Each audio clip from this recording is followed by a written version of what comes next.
Ladies and gentlemen, welcome to the content patch for the 10th of April 2013. My name is TotalBiscuit with today's gaming news and comment. Coming up in the show, hackers crack into Ubisoft's Uplay security, causing Far Cry 3 Blood Dragon leak. Ex-BioWare head Greg Zeshek claims that he doesn't see how new consoles can rescue a, quote, kind of sick market, and a new Humble bundle has been released for Blendo games.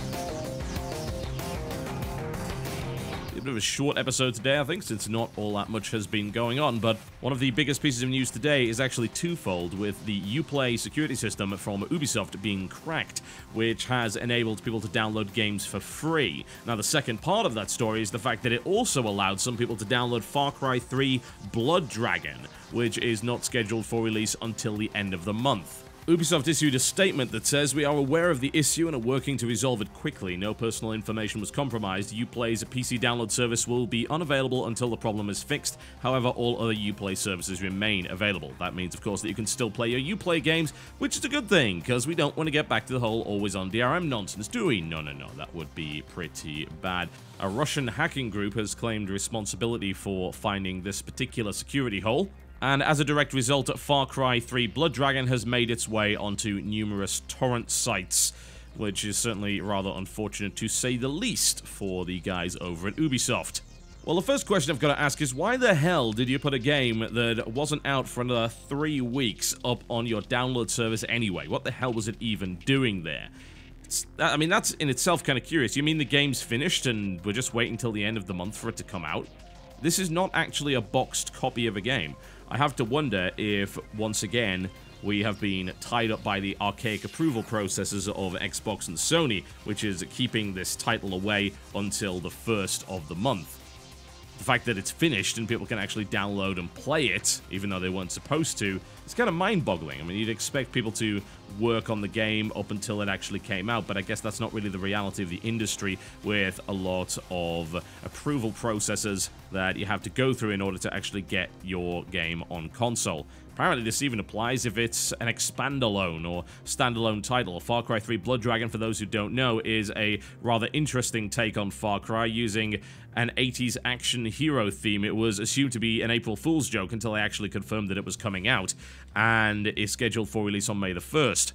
As you might imagine, as a result of this, footage has leaked onto the internet, although I would strongly recommend, if you happen to be doing awful things like, pirating video games, which you shouldn't be doing anyway, but if you happen to consider it and then upload it to YouTube, you can expect your account to be closed faster than you can say, "Oh god, this game..."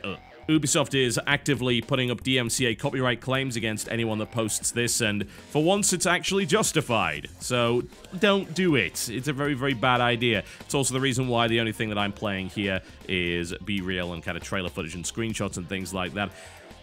It does beg a number of questions. I mean, firstly, how do you make that kind of mistake? This is not the sort of thing that's happened to Steam, for instance, which is, to its credit, fairly secure.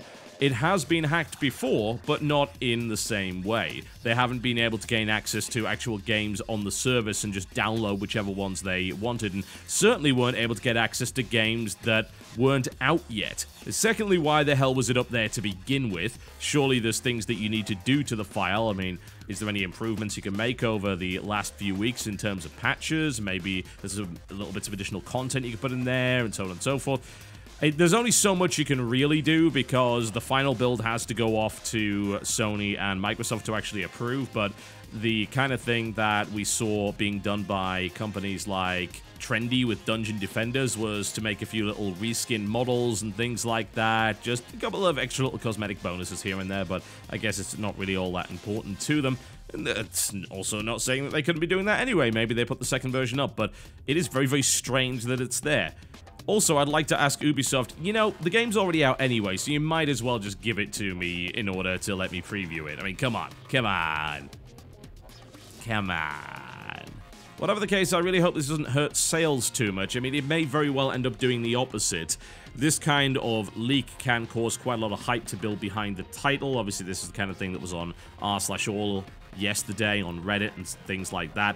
It does get around. It does raise awareness for the actual title itself. It clearly wasn't a deliberate leak. I'm pretty sure they didn't give a bunch of Russian hackers access to all the games on their network just to allow them to provide a little bit of ghetto promotion for Blood Dragon. But I hope that it does well. One of these expand-alone titles or smaller standalones that seems to be a really good idea. It's also completely bonkers. The notion of having an 80s action hero actually voiced by the guy that played Kyle Reese in Terminator, that's kind of cool. It seems to not take itself seriously in any way, shape, or form, and it seems to be going after the same sort of space in the market, which is very rarely inhabited. That being the expand-alone title that completely changes the way that the main game's universe is presented, but keeps the mechanics in place. Something like Red Dead Redemption Undead Nightmare, and to a lesser extent, Infamous 2 Circus of Blood. That is a good place to go. If you can play this without playing the main game, and you can buy it for $10 and play through it, and it's a good few hours, and then that's where it ends, that's a good option. I'm always in favor of giving people more bite-sized chunks of games for smaller amounts of money, because let's be honest, some of us don't want to play the game for 20, 30 hours. We want to get an experience of it, have a few hours of fun, and then kind of leave it alone, and that's not necessarily something that the current market actually supports, and indeed that's going to be something that I get onto in the next topic. One way or the other, I hope that the Uplay problems are sorted out, and I'll be bringing you impressions of Far Cry 3 Blood Dragon as soon as I'm legally allowed to do so. Greg Zeshuk, one of the two doctors from BioWare, the former heads of the company who have since retired to do other things, which include, but are not exclusively, brewing your own beer, has talked about the state of the games industry in a lengthy interview for gamesindustry.biz, fairly appropriate. I would suggest that you go and read the whole thing, because it is quite the read, but there is one part that I'd particularly like to focus in on, and that's the notion of the core games market. Now, according to Greg, he doesn't believe that the release of new consoles is actually going to revive the core games market at all. He is quoted as saying that the console core sales are slowing significantly, and you can't get around that fact. We're in a kind of sick market for old-school gaming, the traditional retail-based gaming, and as much as EA has moved into digital, the box stuff is not as robust. While digital is coming up fast, it's not filling in the gaps. Right now, there's this sort of classic innovator's dilemma, where we see a new market emerging, but it's not really that great. With the mobile business, certain people make a lot of money, but on the whole, it's not generating as much revenue as the console business. Everyone's kind of holding out hope for the new consoles, but I honestly don't think they're gonna be that big a deal. He went on to say that he worries a lot that unless Microsoft or Sony pull something magically out of a hat, it's pretty much the same old repackaged, and I don't think they're going to change the dynamic of the retail market. I don't see how they can. The market is what it is. There's been a lot of doom and gloom surrounding this lately, and I think it's an interesting comment to make because we are getting to the end of a very long console generation, one of the longest console generations in recent memory, and one where an awful lot of changes have gone on. In the space of a console generation, a lot of us have changed the way that we buy games, which is a very unusual thing indeed. You certainly can't say that during the 16-bit era that occurred. You were buying cartridges one way or the other, unless, of course, you count buying the Mega CD and so on and so forth. There was some weird transitionary stuff, kind of like the Wii U. You know, the Mega CD and 32X are a good example of that. Things kind of got a little bit funky around there and didn't do all that well. But in general, the way that you bought games, the way that games were approached in that era was exactly the same. However, because of the advent of digital, things have changed completely. Not only in the way that we buy games, but also in the way that games are sold both at launch and past launch. We're talking about the way that content is provided and the way that services are put into place that are tied into those games. I'm talking about DLC, a notion that is not particularly alien to the PC gamer, someone that can buy expansion packs, or could. Back in the day, you couldn't really buy an expansion pack for most console games. There were a few notable exceptions, like Sonic and Knuckles, for instance, which in itself was a piece of specialist hardware. It was a cartridge with a cartridge slot on the top of it. You stacked them up. There weren't all that many examples of that kind of thing, and yet this was the same time when we were receiving expansion packs for PC games and full-size boxes across the board. That was a thing. That's what happens when you can install games, which was not something that you could officially do until the recent era of the Xbox 360 and the PlayStation 3. Even then, at the start of this generation, the business model was different. The way that DLC was approached then was completely different. And more to the point, the way that games were sold. Digital distribution for full-priced games did not happen at the start of this console generation. It simply didn't. The things you could download were small games. They even had big size limits on them. And Xbox Live Arcade games had to be 50 megs or smaller. 50 megabytes. And the reason they did that is so you could fit the game on a 64 megabyte Xbox memory unit.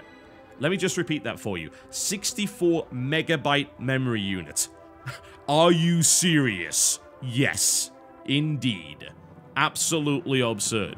Even now, the limit is apparently 2 gigabytes, which compared to something like Ni no Kuni, which was like a 28, 29 gigabyte download, is ridiculous. There's a couple of exceptions, Blood Dragon Neon and Red Johnson's Chronicles, for instance, but it's so bizarre to think that just a few years ago, big games were not sold digitally on consoles, and indeed consoles were not equipped with sufficiently large storage devices, for the most part, to actually accommodate that to begin with. Now, what does this all have to do with the doomsaying?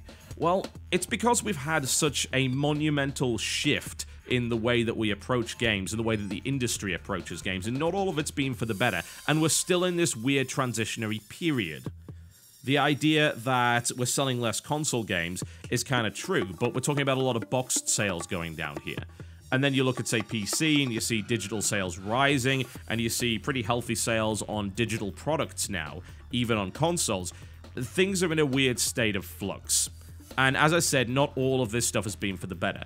A lot of post-launch services being attached, a lot of microtransactions, a lot of ideas that you can look out content on day one and then sell it later on. The notion that you can charge people for cheating. You can sell people costumes and things for their games. Some of this stuff is okay, and some of it clearly isn't. And the increased monetization of games is happening across the board, including on mobile markets, to the point where that's the Wild West. That's where it's running away to absurd places that no core gamer would want to tread, because it's so horrendous. And I think you also have to consider the idea that it's hard to be interested in new games from a machine that is 8+ years old, and even older in terms of its technology. There is only so far you can push a system and still get people really interested in games on it. And funnily enough, we're still having titles that do. Call of Duty is an example. Assassin's Creed is another example. Assassin's Creed 3 sold huge numbers of copies. And even now, at the end of the console's life cycle, we are seeing stuff that is selling pretty well. But there is a notable drop. Will the new console actually get people excited again? I think that any new console that is a clear generation ahead of what we currently have gets people excited. You're able to do comparisons, and you're able to see, oh wow, look at this thing.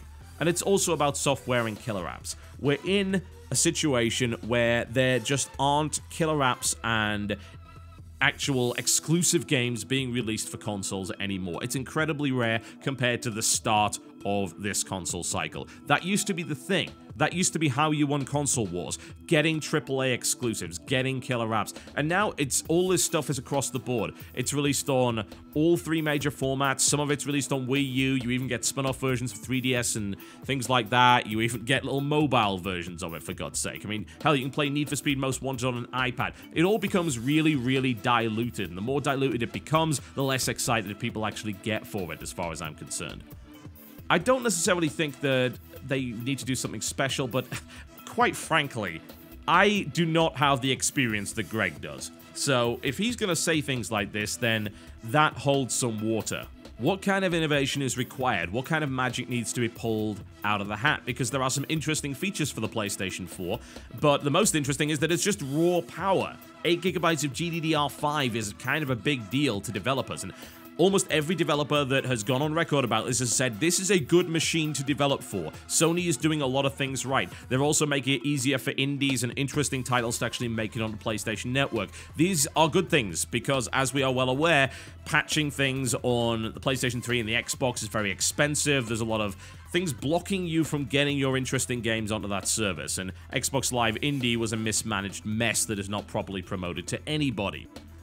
And I have to wonder, with the advent of mobile devices, is it a case that we just don't care about the same kind of games anymore? Is that true? I don't know if that's true. I don't necessarily know that that's true. I don't think core gamers are suddenly saying, you know what, we give up, we're going to play casual games now. I don't think you ever do. If you've played hardcore titles, then the only thing that a mobile game is going to do for you is be a pastime when you're taking a crap. That is the reality of the situation. As much as I love games like Tiny Wings, I'm not going to replace my diet of hardcore titles with Tiny Wings or equivalent titles. It's a nice piece of very casual throwaway entertainment, and I'll play it for about 5 minutes at most. It cannot engage me the way that a core game does, and nothing ever will, as far as I'm concerned. You've got to make a core game in order to engage people for a reasonable length of time. However, can we change the way that core games are sold to us? Here's the traditional model. $60 gets you a box. And now, with the addition of what's been happening in this generation, you may also be paying anywhere between $5 to $20 for additional downloadable content later down the line, which of course is the replacements to expansion packs. Unfortunately, it seems to have along the way got its price-performance ratio a little bit off. If you compare Lord of Destruction to a few of the pieces of DLC that are available right now for a lot of different AAA games, then you're not going to see the same value propositions. Absolutely not.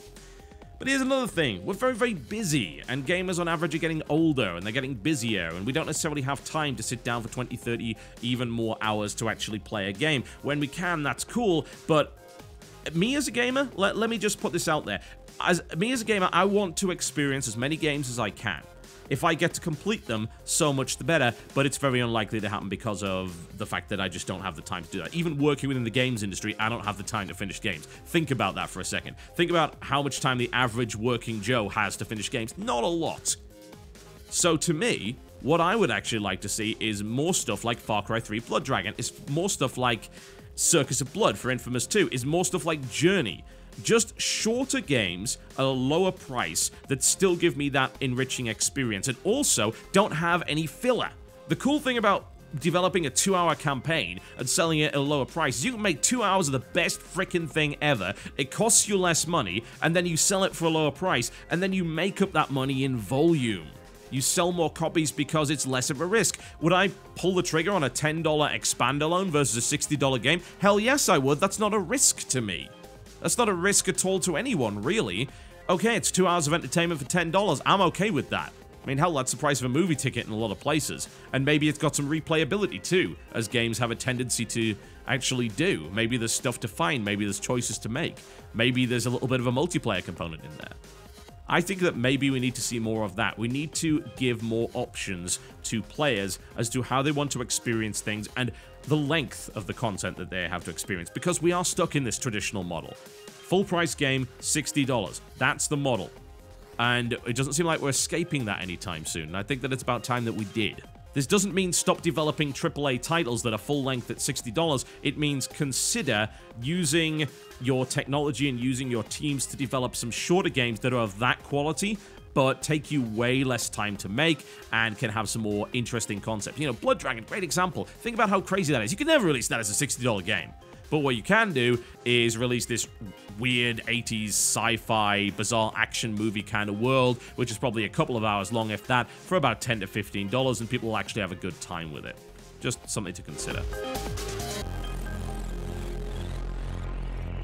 And finally, I like to let you know when there's a good bundle every now and again, and that's exactly what I'm going to be doing right now with the Humble Weekly Sale. This is actually a Blendo Games bundle, which consists of 4 titles from Blendo. You might know Blendo, maybe you do, maybe you don't. Atom Zombie Smasher is a game that they made. They're also responsible for 30 Flights of Loving, which is a game that I did cover and was highly confused by. Also in the bundle are Air Forte and Flotilla. Air Forte is actually an educational game, if you can believe that, but it's reasonably fun. Flotilla is actually kind of neat. It's one of those roguelike space games that don't really get mentioned all that much. It's called Flotilla Orbital Battleship Maneuvers, and it's actually got a pretty in-depth combat system. Graphic style is a little bit unpleasant for some people, but it does have this whole, you travel around the galaxy random feel to it, but it's got a very homeworld style movement mechanic. It's all done in 3 dimensions. It is turn-based, so there's a lot of planning and things like that involved. And as I said, the graphic style is very Spartan, but it is something you might be interested in. Atom Zombie Smasher is a very, very difficult tactical zombie simulator, as they like to call it. And it's all about evacuating people from zombie-infested cities and saving as many people as possible. It's one of the more interesting zombie games out there, and it's goddamn hard. Ridiculously difficult. 30 Flights of Loving, well, I can't really explain that. It's one of those story-driven games you've got to play a couple of times to really figure out. But whatever the case, that is currently available right now on humblebundle.com. For the minimum price of a single dollar, you pay $3.77 or higher, and you get 30 Flights of Lovin', which of course includes Gravity Bone as well, which was the free game they put out in that series, and that comes with the soundtrack. So, nice little idea. These Humble weekly sales, I have to wonder if they're actually devaluing the brand at all, because I have a feeling that if you keep putting up Humble bundles, then people care less and less about them. There are a lot of smaller bundles like Indie Gala, like groupies like Be Mind, like Indie Royale, and I have a feeling that a lot of these things end up being slightly less popular as a direct result, which is unfortunate, I think. Very unfortunate. But we will see how it turns out. Doesn't seem to have pissed off people too much as of yet, but personally, I'm waiting for the next big Humble indie bundle. Alright folks, that wraps me up for the day. Thank you very much for watching the content patch, and I will see you next time.